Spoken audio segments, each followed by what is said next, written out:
Hey everybody, it's Jason with Parallel Reality coming back with you today with an article from Newsbusters, or MRC Newsbusters, America's Media Watchdog. Oh, I got a little 20 years icon there. Good for them. And this one is called Mic Drop. McEnany, it's Kayleigh McEnany, uses debunked headlines to slam press for record low public trust. And this is dated October 7th, and it's written by Curtis Hook. You should follow him on X as well. Very good follow.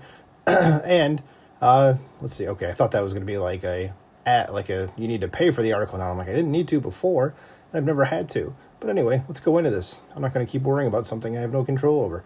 It says Fox News Channel host Kayleigh McEnany closed out the third episode of her new weekend show, Saturday in America, by focusing on Gallup's new finding of record low trust in the media at only 28%. That's horrible. And they deserve it, too. What she predictably wasn't surprised by is evidenced by her time as White House press secretary, and she was great as press secretary, too.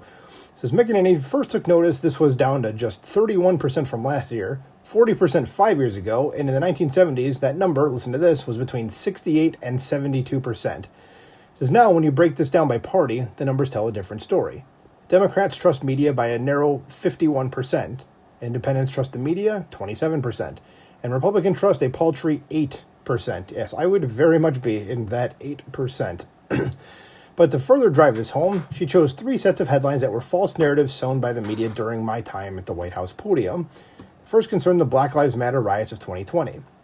And these little indented sections here are her actually, like her direct quotes. She said, "Let's walk down memory lane. Accountability is important. June 1st, 2020. Here was the NPR headline. It says, peaceful protests tear-gassed to clear way for Trump church photo op. It says, you may remember that image. I remember the whole thing happening. It says, well, fast forward a year later, same publication from NPR. It says, Watchdog reports says police did not clear the way for a Trump photo op, which we knew at the time, but it's NPR, and NPR is going to NPR. It says, we chronicled the onslaught that she took at the time, particularly 2 days later when she had to put then CNN correspondent Jim Acosta in his place for refusing to accept law enforcement have a right to defend themselves and maintain law and order on American streets. Yeah, and I'm sorry, Kayleigh McEnany, that you had to put up with Jim Acosta for any reason. He's one of the most insufferable human beings on this planet, and he's not an actual journalist. It says the second set concerned a story some of you may have forgotten about. It says, all right, next story from July 1st of 2020. Afghan contractor handed out Russian cash to kill Americans, officials say. I do remember that, actually. Says that's the New York Times. Well, a year later, U.S. intel walks back to claim Russians put bounties on American troops. Are you sensing a trend? I kind of am. I think we're going to have another example, too. She also had to contend with these lies in real time, as we showed from the June 30th, 2020 White House. McEnany condemned the story as having undermined President Trump, as well as our national security, saying as how other countries may not want to work with us if our intelligence community is filled with people who might leak damaging accusations. What we had another but similar smear, and McEnany dealt with, was the Atlantic's infamous suckers and losers hoax. Ah, yes, one of the most famous Trump hoaxes. She took no questions on September 4th, 2020, after a lengthy statement ripping the Atlantic and their allies. Her third and final example concerned the issue that dominated her tenure at the podium. So from May 1st, 2020, it says, fact checker. Was the new coronavirus accidentally released from a Wuhan lab? It's doubtful, says the Washington Post. Once again, about a year later, the Wuhan lab leak theory is just suddenly became credible. And I'm sure just by mentioning this, I'm going to have one of those wiki notes on this video saying something about COVID-19. And I'll just say hi to it right now. In any case, back to the article, it says, those are just a few of many debunked headlines. So is the mainstream media full of journalists or activists? I think I know the answer to this. Here's my opinion, McEnany concluded as a segue into one of her many mic drop moments at the podium.